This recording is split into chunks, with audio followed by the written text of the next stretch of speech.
So ఎక్కడ కూడా ఒక అవినీతి మరక రాలేదు. మార్కెట్ కమిటీ చైర్మన్ పోస్ట్ అడ్డు పెట్టుకొని ఇంత స్కామ్ చేశారు అనేది కూడా ఎక్కడ వినపడలేదు. సో ఇలాంటి మంది అనడానికి అసలు ఛాన్స్ లేదు. ఏ పరంగా ఏదైనా మాకు ఈ వర్క్ చేయలేదు, ఇంకా సాటిస్ఫై అవ్వలేదు, ఇది కామన్. ఏ నాయకుడికైనా కూడా మాకు ఇది కాలేదు, ఈ వర్క్ కాలేదు, అది మాత్రమే మాట్లాడతారు. కానీ ఒక ఓర్వలేనితనం, ఒక వ్యక్తి మీద ఏడుపు, ఒక ఆడపిల్ల ఎదుగుతుంది మనతో పాటు సమానంగా లేదా మనకంటే ఎక్కువ, ఈ కమ్యూనిటీ ఫీలింగ్ కొంతమందికి ఏమన్నా ఉండొచ్చు, వాట్ ఎవర్ ద రీజన్. కానీ చాలా దారుణంగా ఆలోచిస్తారు. అది మన ఇతిహాసాల నుంచి ఇప్పటి వరకు కూడా అందులో ఎటువంటి చేంజ్ లేదు.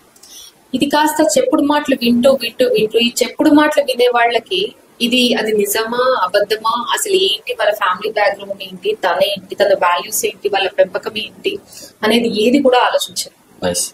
చెప్పుడు మాటలు వింటారు. కళ్ళ ముందు నిజాయితీ నిలువెత్తుగా కనిపిస్తున్నా కూడా మనల్ని నమ్మారు, మనం ఎలా ఉండాలి, ఒక ఆడపిల్ల మనల్ని ఎలా చూసుకోవాలన్న కామన్ సెన్స్ కూడా చాలా తక్కువ మందికి